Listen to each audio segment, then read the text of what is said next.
Hey everybody, it's your girl Sherry, and welcome back to another episode of Alleged Actually podcast. Tonight is the night, guys. It's 90 Day Fiancé The Other Way, and me and Big Nige are going to get down into that last episode that aired on Monday night. We got all kinds of things to unpack here tonight. Our biggest couples that we need to really get down with it are Joanne and Sean and Shakina and Sarper, and we're going to give y'all all the things that happened, the down and dirty, our opinions, and all that, just as soon as you guys check out this quick intro.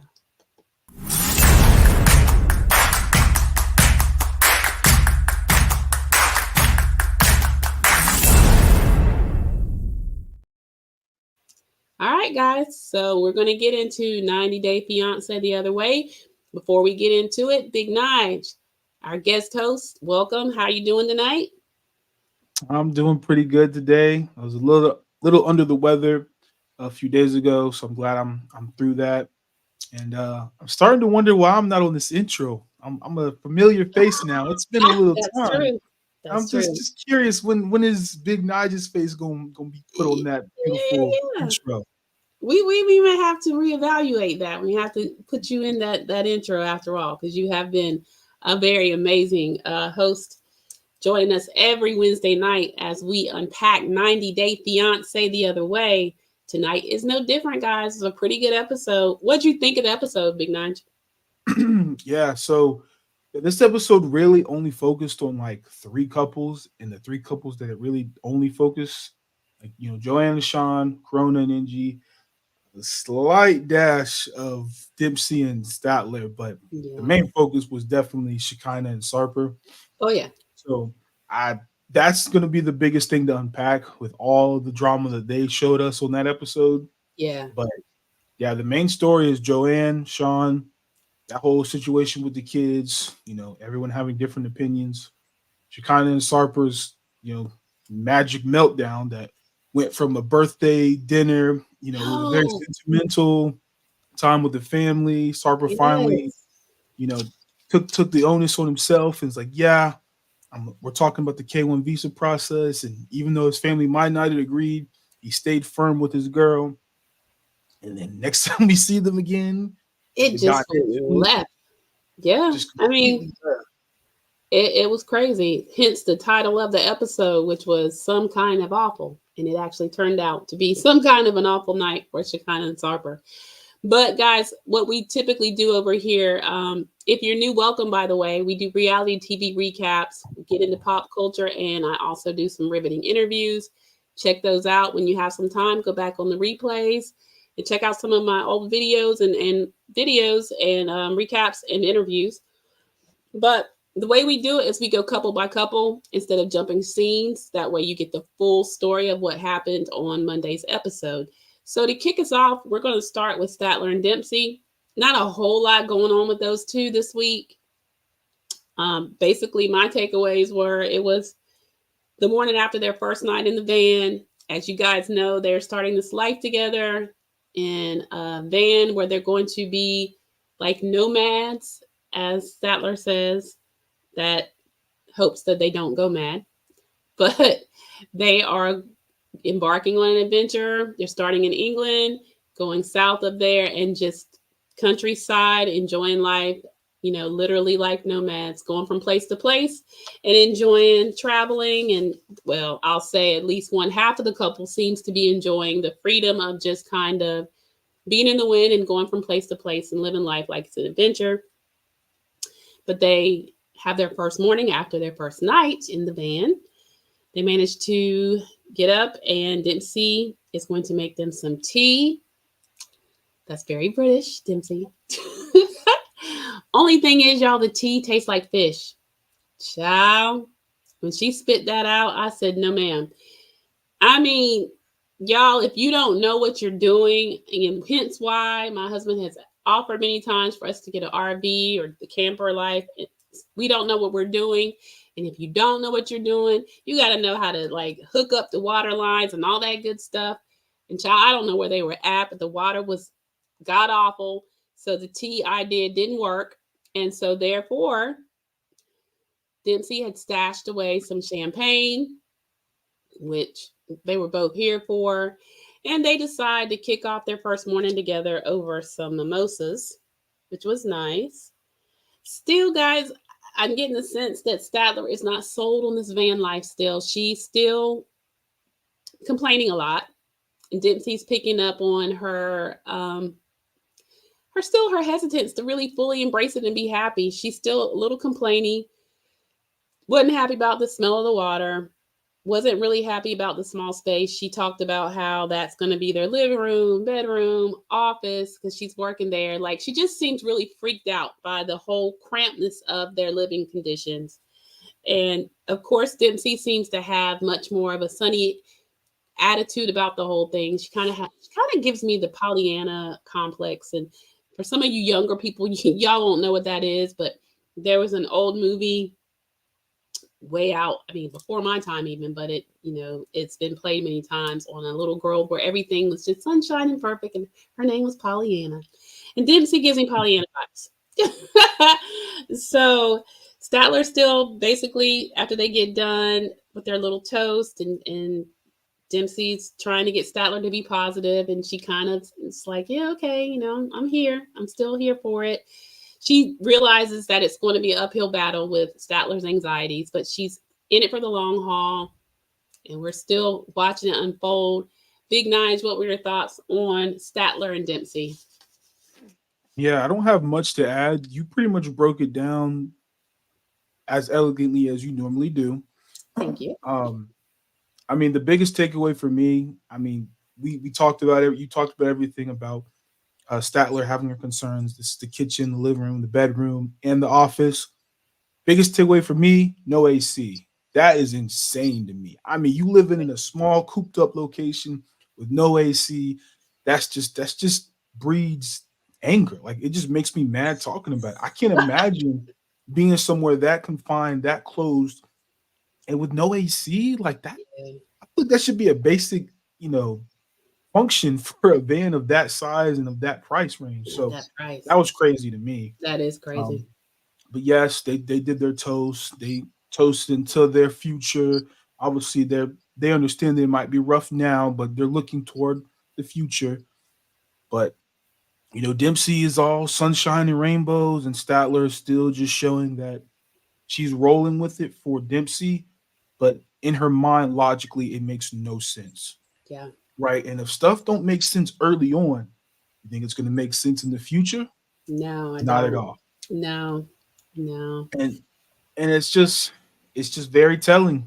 Like, we continue to see clearly Statler is putting her needs away and literally catering to Dempsey. Yeah. Where I think we all can see that. We all can agree with that. So it's the fact that Statler is just being more quiet, more reserved on her needs and what she wants, and just rolling with the punches to satisfy her partner Dempsey. Yeah. And that's not seeds for a good relationship. You can see the cracks in it.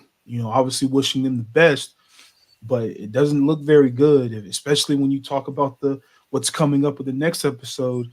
More Statler's problems, and at this point, she might have reached her breaking point. So we'll have Yeah. to wait and see in that next episode. But this episode was a good portrayal of what they could be, but the next episode coming up is more of a reality check. Like, this really just isn't Statler's thing.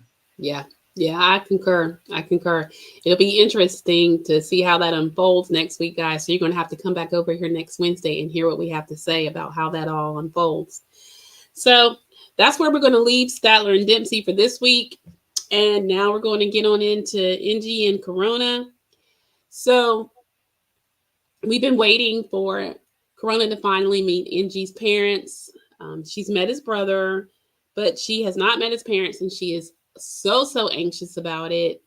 I thought that, last week, I know I gave Corona and Ingi like 0 breaks, particularly Corona. I was not having it. I am going to say this week was maybe a little bit more redeeming for their relationship. I really appreciated how reassuring Ingi was to Corona. And anytime you meet someone's parents for the first time, it's nerve-wracking. So, okay, so her behavior this time wasn't far-fetched. It wasn't overly annoying. It was on brand, which what would make sense for them at this point in their relationship somewhat. She basically lets everyone know that, her concerns are his parents are older. His parents are in their 80s. They're very conservative, and she believes that she would be the very first Black person to ever even enter their home. All of which, she's concerned that they may say, oh, we're not here for her. She sucks. We don't want Black grandbabies. Whatever. Valid concerns, I suppose. I'll give her that. But I will give Ingi credit in that he was oh so cool, oh so reassuring to her that it would be fine, that they were going to like her just fine. And we find out that he was pretty much on point with that. I'm not going to hijack this whole recap. I'm going to let Big Nige hop in there and add to what you thought about Ingi and Corona. I haven't gotten to the point when he got to the parents yet, so I'm going to let you pick up there when they got to the parents' house. Yeah, so when they got there at the parents' house, obviously tensions were high. Corona had no idea what she was about to walk into, which again, like you touched on, that first impression is everything. Yeah. You could go really wrong, and that could be how you're defined for the rest of that relationship, or you can gradually, slowly over time, build yourself out of the hole that you created. So it's always good that you want to make a first impression for anything, jobs, families, friends, etc., etc. So clearly she was nervous about that. She gets there, everything is like great. The mom's hugging her, it was like welcome to the family, So between her mom, or his mom, and her and his dad, so it was definitely a good vibe, kind of like one of those happy, serene moments, with family. Um, but one thing that I kind of picked up on was, and I don't know, you could tell me if this is a red flag, but Corona is in her what 30s, right? Mm-hmm. Oh yeah. And do you think it's a red flag for someone to have never met their partner's parents or family going into their relationship in the 30s? Like At his I'm big age, curious. absolutely. Yeah. Big time. Which, I mean, that's been Ingi's kind of his draw, or the thing that makes him interesting is the fact that he's never really been in a real relationship before. And so there's been no one to bring home. Um, Definitely red flags. Definitely a challenge. Hence why it seems that he doesn't take things very serious. That he's not. I don't think he is where Corona wants him to be. That's clear. They did mention grandbabies, and of course, she's down for that. And because I mean, his parents are in their 80s, and God knows I'm not there. Thank God. I mean, I want to make it to 80 sometime, but I know the overwhelming feeling of the need to have some grandchildren. So I respect that. But I digress. Um, but she was fully on board with the whole grandbaby talk. But she was like, but before we get there, we're going to have some marriage talk. And honestly, y'all, I don't think that's anywhere near around Ingi's plans anytime soon, if ever. I did think it was a good look that she knew some Icelandic. They seem to be really impressed by that. Good on you, Corona. And I enjoyed the relationship she had with his brother. And we also find out too, I don't know if you caught this, but that Ingi is the youngest, which makes a lot of sense. He's the baby. And so though they have grandchildren from, I believe, both the brother and the sister, they are looking to get some grandbabies from him. So yeah, there's that. Mm-hmm. Well, as the youngest out of my siblings, I always defer and say the mom and y'all, they can wait for the youngest, me. I have an older brother and an older sister. So look at them first. Make sure you keep both eyeballs on them, and then circle back to your boy. Duly noted. Duly noted. But the only thing else I'll add, because they're 4 months into a relationship, I don't, even though I know they're up there in age, I'm talking about Ingi's parents, Oh yeah. 4 months into a relationship's a bit sudden. I It is. don't know if I was in their position, even if at an advanced age, would I be asking someone 4 months into a relationship with one of my children, hey, so y'all gonna have like kids? Like, and again, and rightfully so for Corona, it's like we talking about kids, but we should be talking about the wedding, Oh yeah. right? That needs to come first.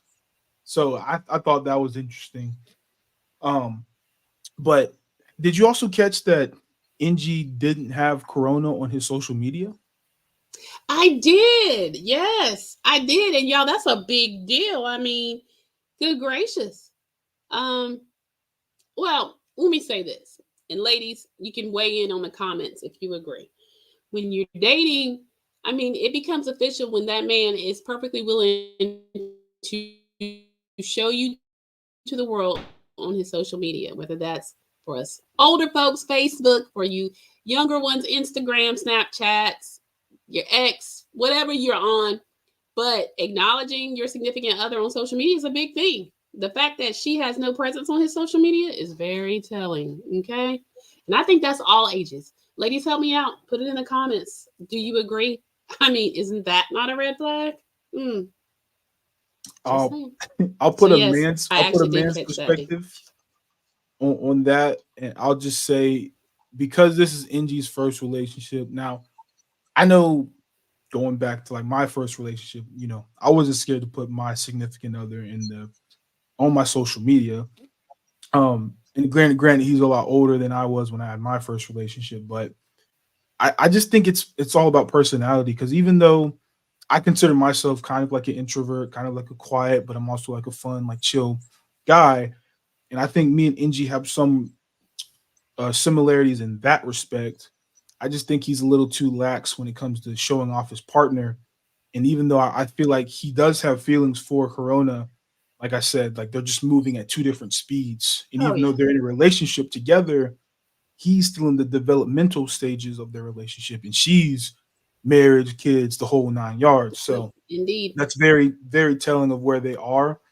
But some guys just aren't for showing off their significant others on social media. Like I've seen cases where you show your girl off too much, you got homeboys in her DMs because you're showing just how amazing she is for the world to see.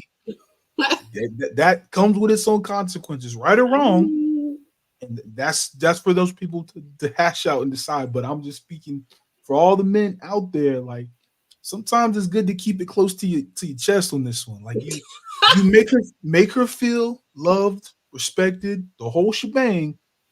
And you don't got to worry about putting her on your social media because she knows. Wake up with each other every morning, go to sleep together every night. You know everything she wants, everything she desires. Make it happen. How can you say no to that? okay, ladies, weigh in. Are y'all feeling what Big Nige just said? Would that work for y'all? I'm not sure it'd work for me, but okay. I digress. That's why I enjoy Big Nige being on. I like to get a male's perspective. So we appreciate that, Big Nige. Still a red flag, ladies. At any rate, I think that's pretty much what we have for Ingi and Corona. I think we covered it all. Basically, we're going to keep watching them. She's definitely got the family blessing. So we're going to see if Ingi's going to overnightly grow up and, this 4-month relationship is going to go in the direction that Corona really desires it to. We'll see. 4 months isn't a long time. I'm with you, Big Nige there. It's certainly not. It's a little too soon to be talking actually marriage or kids, but if she's going to move to Iceland for this guy, I can see why she wants a timeline or at least a discussion. So that's fair. So, all right, guys, now we're going to move on to Joanne and Sean. We're finally getting to the point where everybody is getting ready to head to Ireland.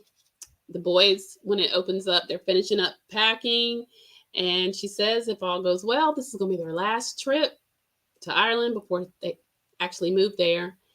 And the boys are excited to go. Grandma's, which her mom, their grandma's asking the oldest Joey to kind of keep his eyes out, watch things. He's going to kind of be like her inside scoop, if you will. We also come to find out her best friend Noelle is going to join her for the trip. which is cool. And same thing, mom, grandma, she comes and she's like, all right, Noel, I'm gonna need you to be my eyes and ears here. I'm gonna need you to watch out. What I still find to be shocking is that at this point, she still has not said a word to her boys, and apparently not to the best friend Noel either. Y'all, I cannot with Joanne. Listen, the level of anger I would have after I flew across the country with my bestie, only to find out that she kept something like that from me for 2 years, would be huge. She is risking it, y'all. I mean, her boys, for one, I mean, she certainly has one that's old enough to really have feel some type of way. I mean, the little one could too.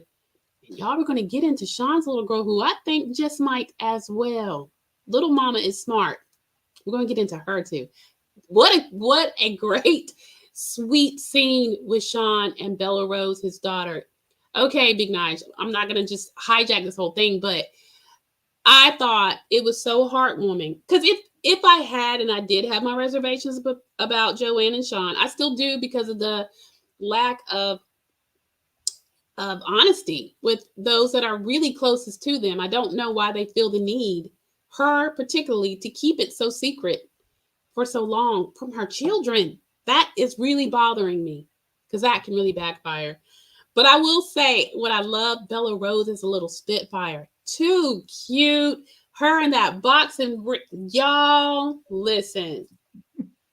Y'all got to put in the comments. Were y'all not big, huge fans of Bella Rose? Yes, I'm here for her. When she told her dad he was sauce with that Irish accent, y'all, I'm a fan, Bella Rose. I'm a fan, girlfriend. But at any rate, honey, going back to Joanne, before they're getting ready to go, she's emotional, or her mother is emotional, because she's watching her grandsons get ready to get on this plane to fly to Ireland, not realizing the man that they're about to meet not only is their mom's boyfriend, but he's also her husband and their stepfather. That's crazy, y'all. That's just crazy to me. And I want to like Joanne, but that's what keeps me from liking her. I don't see how you could do that. It could just go long. It could go left in so many ways. Those are your sons. And we're talking about sons. I mean, not that it would be better that's a daughter, because we're going to get to Bella Rose too, but good gracious. Big Nige, before we get into Sean and Bella Rose, anything to add there? Yeah, I definitely think that her oldest son, his name is Joey, right? Uh-huh. Yeah, so Joey definitely has a dominant personality as a Mm-hmm. young male figure. Um, he's definitely going into this with his eyes open, ears open. Like, he is going in this like, I need to make sure this guy who my mom is talking about and everything is cool. I need to make sure he's legit, right?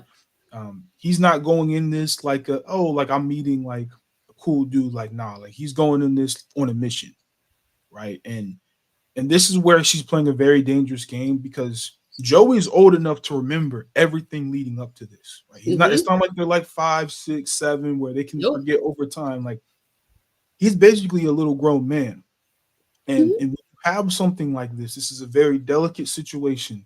When you bring in another man into your children's lives, that's not your father, and you do this in this kind of manner, you're inviting very dangerous consequences with your children.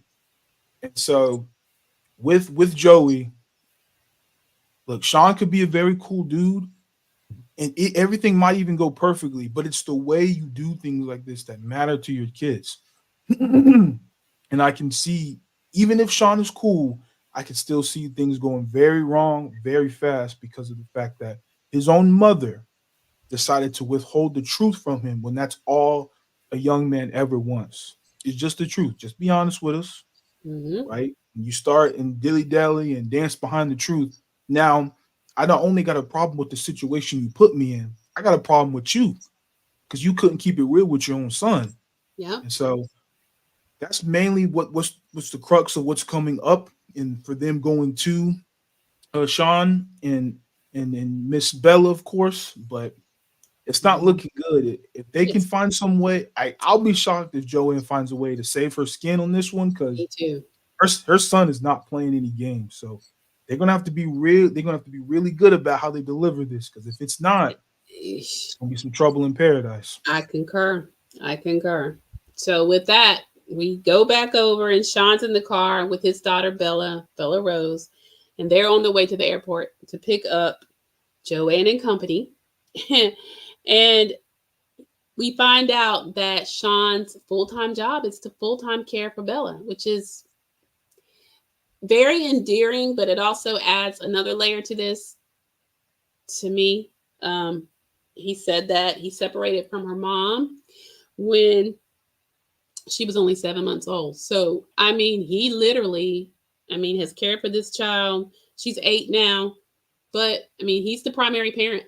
I don't know what her relationship with her mom is. I'm assuming the way that he kind of talks that it's a good relationship, but they together decided that it would be better that he be the primary parent and he raise her.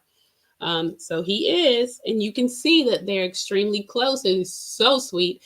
Like I said, Sean gained a few points. I love to see a girl dad. You can tell that she is the absolute apple of his eye. It was absolutely precious. They are extremely close. You can tell, which also being the girl, a daddy's girl, that he would keep that from her. I don't think that's going to go over well with Miss 8-year-old Bella because, honey, little Miss Man looks like she has daddy wrapped, and she already was starting to look at him like he had lost his mind. I don't know if you peeped that, T, but I sure did. Mm-hmm. So basically, he's trying to get Bella prepared that she's coming. At this point, Bella thinks that him and Joe, she calls her Joe, are just friends. And he's letting her know that Joe's bringing her best friend Noelle. Noelle's a hairdresser, and you can ask Noelle to do your hair because Daddy can't do it. And he was like, I just I'm so excited. I just can't wait to see my Joe. And she's like, whoa, Dad, you sound sus. And he was like, what do you mean sus? That was so cute to me, y'all. I'm gonna keep on saying it because that was so cute. But he was like, what do you mean? She was like, do you have a crush on Joe? And he catches himself because he's gushing over this woman. Keeping in mind now, he's been told this baby that's his girl, that's his friend, and he acts like, "Oh, I can't wait to get my arms around." And she's like, "Wait a minute, don't sound like friendship." I mean, she's 8, but she's smart. She was like, "Whoa, whoa, whoa, Dad." So then he kind of tries to play it, to his favor, and he kind of checks her temperature with, would you like it if me and Joe were to get married? She says yes, but y'all, if you're like I am, I look and read. She said yes, but her face and body language said, I'm not sure about that. And so, at any rate, she's nervous. She's really nervous to meet everybody. They get to the airport. Everybody meets. They all embrace. All of them are looking at Joanne and Sean as they embrace each other and kiss. Everybody's just kind of giving them the to include her boys and Bella and the bestie Noelle. Oh, and I also wanted to add in, it seems like Sean is a little worried that Noelle's going to come in hot. And he's like, listen, if she comes in with a bunch of questions and a bunch of rah-rah, like basically I'm not here for it. And I'm thinking, sir, wrong attitude. If that's her best friend, sure, she's going to have some questions. And child, when y'all finally do tell them, listen, if I'm here for anything, it is for that moment. Y'all put in the comments, what do y'all think? Listen, because the bestie don't know it. The boys don't know it. The little girl, his only child, don't know. Big Nige, I'm going to punt it over to you because, child. Yeah, so my recap on this, starting off with obviously with Sean and Bella, like the conversation you brought up, where he slipped and said, I missed my little JoJo. Daughter caught it right then and there. It shows his daughter's very perceptive, very spunky, very adorable. Like the whole boxing thing, it was very heartwarming. If I ever have a kid in the future and she does all that boxing stuff, it might bring a tear to my eye. Not even going to lie. So I like the relationship that he has with his daughter. Yeah. It caught my eye that he described himself as honest, loyal, and of course his profession or occupation is to care for his daughter. My question is, where's the money coming from? Right. Like it's not like he's dressing in like cheap clothes. Like it looks like he's wearing some pretty nice clothing. It looks like he's in a decent sized house. Like they can get the finer things in life from what I can see. So I'm just curious, where's this money coming from? I don't That's know. that's number one. And two, if you don't have a legitimate job, how are you going to convince? Because Joey's going to ask, okay, if you are actually married to my mom, or at this point, if they get to that question, of course Joey's going to ask him like, what do you do for work, right? And Yeah. 18-year-old kid is asking, what are you doing? And the stepdad or just friend at this point, because they haven't announced it yet, I just take care of my daughter. Eh, as a young man, that's like, you better roll with my mom. You sound like a bum. I'm just gonna call it what it is, right?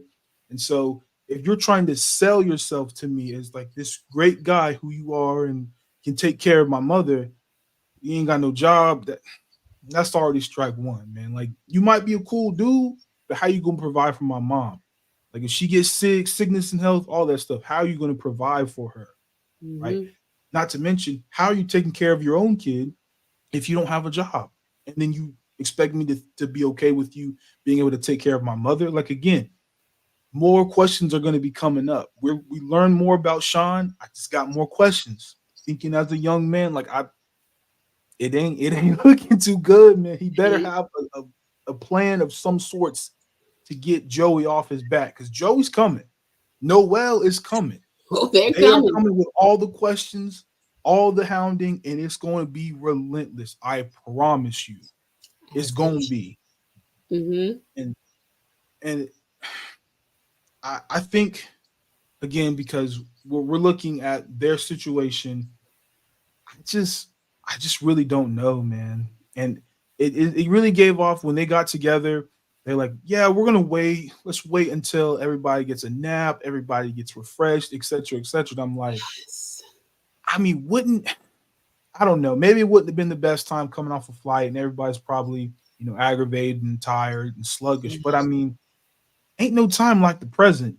I The mean, longer you wait, it's just the worse it's gonna look. I felt the same when he said, about when they were gonna tell him, and she's like, "Oh no, we're tired. We're gonna let him know sometime this week." And I'm like, girlfriend.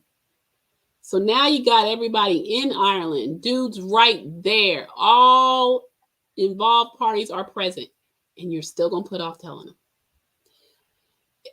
Y'all, this is gonna so blow up in their face. If it don't, I'll be the first one on this live, or if I do it, we drop the video recording and let y'all know. I'll wear the clown hat, but I'm telling you, it is going to blow up like a landmine. I am telling you, that is crazy to me. One more thing I do want to say before we wrap up Joanne and Sean, though, I did catch. Did you catch when they were in the car? They were on their way from the airport. Everybody's in the car, and he calls the car the family mobile. Did you oh catch the cringe moment when they all gave him the stankest fake? Like, say who now? You say what? yeah, The yes. what mobile? Hmm? Sean That was is trying. crazy. Listen, was it not crickets? And he was like, "Oopsie." Yo, I was here for it last night. I was catching every cringe moment. I was like, "Ooh, did you?" Yeah, they're not. This is not going to go well, guys. That's my reality TV watching opinion, and I watch a lot of reality TV. So, just saying. We will definitely stay tuned on Joanne and Sean, and we will definitely be back to talk about how that unfolds. I cannot wait until reveal day. We'll be back over here to tell y'all all about it. So, guys, that brings us to our last couple that we're going to close with, honey, with all the drama and the mess with Shakina and Sarper. I didn't see that one coming, so we're going to get into it. It's their birthdays, guys. Shakina and Sarper's birthday. Apparently, it's the same day, but is it because one is on the 20th and one was on the 21st? But because of the time zone difference, it kind of is. And they said, well, if we're basically, they have the same birth moment. They share a moment. Whatever, y'all. It's their birthday, and they're going to go meet Sarper's family. Y'all, I don't know if it was just me, Big Nige, weigh in. I was surprised at how warming and lovely his family was. Is that bad? I mean, you're not wrong. I mean, considering the kind of energy he gives off from the exes and the everything we've been hearing about him as being, kind of like a dirt bag. Yeah. He's got this loving, sweet family. It's like you would think he'd be a little bit more gentler, a little have a better reputation with the Turkish community. The people around him would just not think he's this manipulator, this player, everything like that. So it's definitely surprising to me. Yeah. I mean, he has a beautiful, loving mom and a strong, loving sister. You would think his relationship with women would have been better than that. That's one of the things I thought. First takeaways, I was shocked because they look like they have a very really healthy family dynamic going on there. So, I mean, and we did talk about that, on I think it was a couple of episodes ago about his insecurities because he used to be a rather chubby kid, and that very well could be the premise of why he is the way he is. However, to stay on track, they do go meet Sarper's family for their birthday. Everything is lovely, and the family has a few questions. They really like Shekinah, and Shekinah likes them. They're a wonderful, loving family, but they basically say they keep calling Shekinah the chosen one, which she doesn't hate. She likes that a lot, and they ask if she's in Turkey to stay. And that's when we start getting into this time where she thinks she needs to let them know that though she is there for now, but they're going to work their visa in a different way. And they reveal to the family they've applied for a K-1 visa for Sarper to join her in the States. And the family is not so pleased about that. And so basically, she also talks about, well, before we get into her family, Sarper's mom is really upset because that's her only son. And she's not here for him going to the United States. And she even says, look, I'd rather him find him a Turkish girl, honey. That means he's going to stay here in Turkey. I mean, no shade to Shekinah, but she's like, what you're not about to do is take my only son clear across the country over to the United States. No, no, ma'am. She's not here for it. Mm-mm. And basically, they ask, how does her daughter feel about Sarper? And she says that she's heavily influenced by her aunties. So Shekinah's got quite a few sisters. I think there's 5 sisters. Yep. And for those of you guys that are avid watchers of The Other Way, particularly Shakina and Sarper, you guys remember the first time she went over there, or one of the times she brought her sister with her, and that didn't go so hot. I mean, Sarper was Sarpering, and her sister was not here for it. And just like we do, you go back and tell your mama and your sisters, look, he ain't it. I don't know what Shakina's doing. My sister picked the dirt bag, so yeah, we don't like him. And then everybody joins in, and we don't like him. So it's kind of what happened, guys. And Sophie was picking up the vibes, and she's just not here for it either. So, to the point that Shekinah even starts to wonder, like, am I even convincing him to do the right thing? Why would I convince him to leave his loving family to join me in the United States when my family's not even speaking to me? Yeah, that was very interesting. I don't know if they didn't really get into it so much until now, but I did not realize it was that bad for her, because that's a lot of sisters and her mom, for them to not be speaking. That's pretty bad. So I hate that for her.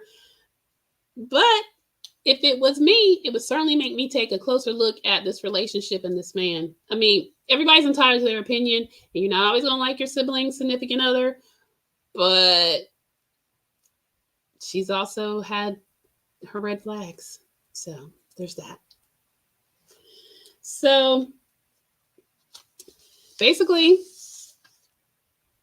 they have the good celebration, and then we end up finding them back at the house. And that's when things go left. So, Big Nige, I'm going to let you take it. Before I jump into that debacle of the end of that birthday night, Mm-hmm. I want to piggyback on some of the things you brought up, and I want to start by. Do you remember back in a few episodes ago when we did a breakdown? We kind of understood why, or we got a glimpse of why Sarper became the manipulative kind of never trusting woman kind of guy. Yeah. That kind of stemmed from his father, right? Yeah. And I'm just curious how Shekinah didn't have her reservations with meeting her father, his father, given that that's kind of the person who set him on that path that read that bred all the seeds for his like red flags. Mm-hmm. So as a woman, I'm just curious. Obviously, if they could speak the same language, it could have been a little easier to kind of divulge some of those True. truths with him. Would you have pressed his father to kind of get more clarity on just what happened back in the day that shaped Sarper into the man he is today? I think that, yes, I would certainly like to know. I do think that there is also an element to this that in the Turkish culture, men do not enjoy conversations of that sort where they feel like a woman is pressing them. Now, truth be told, she kind of doesn't seem to subscribe to that, so that really doesn't matter. But with his father being an older Turkish man, I don't know how that would go. And I don't know that Sarper would like it. But if all the stars aligned and she had an opportunity, absolutely she should. Yes. I mean, that is the foundation of why he is the way he is. And I would certainly want to know or have a conversation, some understanding with the dad. Absolutely. Because at the birthday party, I mean, he seemed perfectly fine and normal and, lovely. But, yeah, I definitely would want a conversation there. Absolutely. Yeah. And then my follow-up question in terms of another topic where you talked about it must have really went south between Shekinah's mom and sister for them to not be on speaking terms. Well, I don't. Obviously, we got to see the little glimpse of what happened, and Sarpering, like you said, Mm-hmm. saying like you're pretty, but you're just talking too much. Mm-hmm. That's obviously that's not a way to talk to a woman, any Mm-mm. woman. Um, and so I'm just curious on the back, like what happened after that. Like, what were the conversations? Was Shekinah potentially defending Sarper and just saying he had a rough night and therefore trying to justify his actions, which would then cause the mom and the aunts to kind of just like be like, all right, man, like this guy's turning you into something that we don't subscribe with. So maybe that caused a rift. Maybe it wasn't just that one instance. Could have been some phone calls, could have been some text messages, could it have been when they have their little fights? Could Sarper have said some stuff to her that the family got wind of, and they're just like, if you're gonna stay with this dirt bag, we cannot be on speaking terms. Because I know there's families out there that do that. Oh, yeah. Whether it's right or wrong is for them to decide. But I just wish there was a little bit more insight on why her mom and sister don't talk to her, because we just get Shekinah's side of things. It's like you see this one clip, and because of this one clip, they're not on speaking terms, and this is very unfortunate. I just wish they would have fleshed that story out a little bit, because I think as the audience, it would have been good to know. I agree. I think there's definitely more to it than just that, just him kind of talking to her. I mean, because even if you look at that clip that they showed of Shekinah's sister and him telling her that she was pretty, but she talks too much, he said it in jest. Wasn't a complete jerk move, yeah. But was it enough for them to form this the persuasion that he's so bad, I don't want to talk to you anymore? No. But if you do remember, her friends before she went to Turkey in the beginning of the season were saying how, he was very anti her going out and the party life. And she'd actually become more of a homebody and started to change to please him, which definitely was a red flag to her friends. And so if the friends were seeing it, I'm sure her sisters were seeing it, thus the mom was seeing it. So I think it's a little deeper than that. I think that they're sensing that this woman is giving up, or their sister or their daughter, her daughter is giving up a lot of the things that make her to please this man or to be with this man. And I just think they're not here for it. And you would still think that they would still be in support of her. So there's probably even more layers to it. I don't know. But at this point, you're right, Big Nige, all we have is her side of the story, which leads us to the debacle after the birthday dinner. And I'm going to let you give them a little breakdown of what happened, and we'll discuss it to close out the episode. Yeah, so the episode finishes the last 10 minutes or so, I'd say, of the episode. We see the producers walking into Sarper's apartment, which obviously was a surprise to everybody because, the producers start getting into things, some kind of physical altercation has happened, or police could have gotten involved. Something major happens when the producers are in there saying, like, yo, what happened? Yeah. Are Um, you okay? Yeah. and we see Sarper kind of dazed, out of touch, just sitting somewhere. The place kind of looks like a mess. Bags are getting packed. People is everything is in disarray. Right? We see Shekinah kind of in a corner, packing, kind of like closed off, not trying to be nowhere near Sarper. So my immediate reaction was like, he must have like put hands on her. Like the fact that she's so far away from him, doesn't want to be in the same room as him.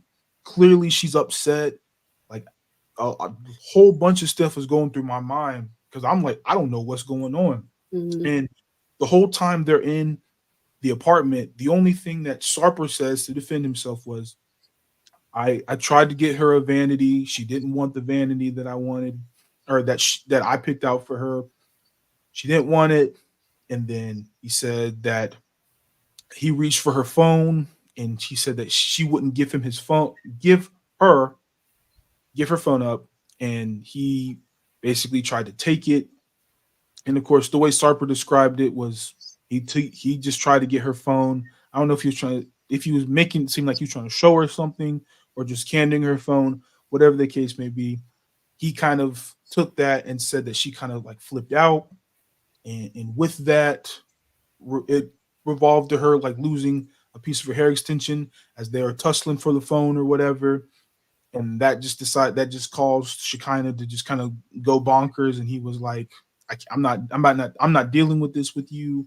And then as she's talking and saying like she's packing and everything, we see that um, he's kind of like shooing her out the door, saying, "Have fun with your LA parties, have fun with your LA lifestyle, take care of yourself."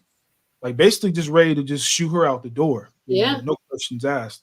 And then we get Shekinah's side of things, as she's basically saying, if that's what you want, kind of thing. Then she walks out, takes her bags, takes the old Adonis, who's there for Yeah, the I know. ride, animal support creature. Yep. Uh, and we get her side. Basically, she was saying, "Hey, I don't want you to buy this vanity. It's a waste of money for a vanity that I don't even like." Right, and that's fair. That's logical. You don't I want your agree. partner spending extra money on things you don't like just for it Right. to sit there and collect dust. Right. So I get that side of things.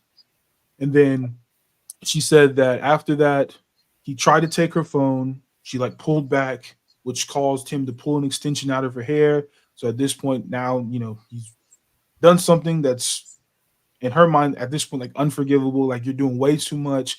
I don't want to be here with you. And this kind of painted this light on Sarper that he doesn't listen. He said that Sarper told Shekinah that you know he misses the old Shekinah, like the Shekinah that listened, played housewife, did all the things, and didn't ask any questions. We're Hmm. seeing this new version of Shekinah where she's asking questions. She's trying to dig up all his past. She's trying to get the questions answered that she's had probably since the relationship started. Oh yeah. He misses the old days and wants to get back to that. And Shekinah's in a completely different spot. She's willing to move forward with him. When she came here, but she had to get those questions answered. She had to figure out who this guy really is, and we're seeing it. We're seeing just Hmm. exactly what's going on. It sucks that we're really only getting one side of the story, because we really don't know what happened that night, but we only got a little bit of Sarper and a lot of Shekinah's side of the story. So Oh I yeah. look for them to flesh out the rest of the story in the next episode. But right now, we're just in this big debacle of he said, she said, Yeah. and a lot of hurt feelings in between. Yeah. I concur. Yeah, guys, that's pretty much the gist. The only thing I would add, she kind of does paint the phone tussling a little bit more. I think Sarper downplayed it. She's saying that in the midst of him trying to grab her phone, that he ripped, she described it as ripped her hair extension out. So she felt like that was, definitely crossing the line. And I mean, I think from his perspective, and this is just my 2 cents, this is what I said we would come back and, kind of give our thoughts. My thoughts were it went left because off of the birthday dinner, when Sarper was starting to feel some type of way, seeing the reaction from his family about him going, she kind of also feeling a certain type of way. I think that, in good gesture, he did offer to buy her the vanity. He wanted her to have it. And I think her saying, no, I don't want you to spend your money on that vanity. I don't like it anyway. I think he felt it as a sort of disrespect. And the fact, because he said when the producer first came in, and I agree, Big Nige, he looked dazed. To me, I wasn't sure whether he was under the influence, like maybe he had been drinking or what. He seemed a little off, and it just could have been from the whole scuffle of it all. And now he's feeling a bit unsure of what's going to happen with the producer coming in and her being so upset, because it could have really gone left. I mean, um, but I think that he just felt like he said that, he just wanted to buy her a vanity, and she's so full of negativity. In other words, I think he feels like, he's trying to do what he can to make her happy. Nothing ever seems to include, even though I don't think he made the best efforts, but to include how he thought he had done for the apartment when he really didn't do the particular things that she asked of him. I think that you're right, Big Nige, that he misses the old Shekinah, because this one, which she says she hasn't changed, she's just evolved and she's using her voice more. And I fully am in support of that. You certainly don't go move your life to be put on hold to be in Turkey until his K1 visa gets approved. She has a daughter. I mean, that's a lot. And she has every right to ask him questions. And she has every right to voice how she feels about the living situation, the vanity that she wants to put her clothes in. I think it's not what he thought it would be. I think he is frustrated that Shekinah is not bending and that she definitely is using her voice. And I think that he's insecure. I think that him going to the United States, he's afraid that she'll revert to her ways and he'll be in a country where, she'll be out being a socialite. And I mean, let's be clear, Sarper fits right in the LA scene. However, being, a guy from Turkey, and I'm making an assumption. I don't know, but I don't think he's been to the United States, or at least if he has, they haven't stated that he has. Then he may have some insecurity. I think it was just a bubble over of emotion that turned into a dumb fight. I don't think we've seen the last of Shakina and Sarper. I know she's mad, but you guys heard it here. My prediction is they will get Sarper's side next week, and there will be some sort of resolution of some sort. Big Nige, what are your thoughts? Yeah, I definitely agree. I think just kind of how you saw at the end a little bit at the end of the episode, she said if he thinks we're about to just go and get back together like everything just didn't happen last night, he's severely wrong. Sarper's going to probably try to downplay it and say, oh, we had maybe some drinks and a lot of emotions. I told my family about the K1 visa, so I was a little on edge, or however he's going to phrase it. He's going to try to get back into her good graces. She's probably not going to go for it. She's probably going to have to come with some stipulations. Like, I don't know what kind of stuff she can say. Maybe you can't talk to me a certain way. Maybe you have to be more honest about this, that, and the third. Something has to change in her mind for them to get back on the same page, which I do ultimately think they'll get back on the same page. Yeah. Yeah. Okay. Well, I agree, Big Nine. And guys, that's pretty much the episode. You'll have to tune in next week when we will be recapping next Monday's episode on Wednesday night. Thank you guys so much for tuning in. Come on back on Friday when I will be recapping 90 Day Fiancé Happily Ever After, the tell-all, with my co-host Bria. Believe it or not, guys, she's coming back. So you're going to have to join us on Friday and find out what's been going on with Bria and listen to our recap. We're going to get into all 5 parts and then just some of the little tea and the things that have been going on with some of the castmates outside of the tell-all. So you're going to want to come back on Friday. As always, thank you guys so much. And before we say our goodbyes, I'm going to give Big Nige, like I always do, just a quick second to plug that great channel that he is co-host on, Goatcast Podcast. As she graciously said, I'm the co-host of the Goatcast Podcast, where I and my other co-host, CW, we talk about basketball topics, past, present, and future. I got a really good WNBA video out there right now. Numbers are starting to trend up in the right direction after the YouTube algorithm kind of shot us in the foot a little bit. But definitely go check that out and get my thoughts on who I think is going to win the Rookie of the Year. And it's a very, very close debate, in my opinion.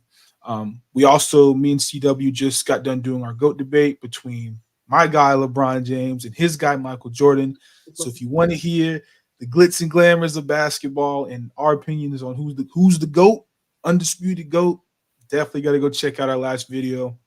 And like I said, we hit our 100 subscriber goal. We definitely would love more people to come and stay locked in with us. We got some good content coming for you guys. So give us a look, man. You won't regret it. All right, guys. You heard it here. So for all of you basketball enthusiasts, don't wait another second. Head on over to the Goatcast Podcast and go ahead and hit that subscribe button. You will not be sorry. So, guys, that's all we got. Thank you guys so much for tuning in. As always, we love you. Come on back on Friday. Good night, actualizers. We'll see you then. Bye.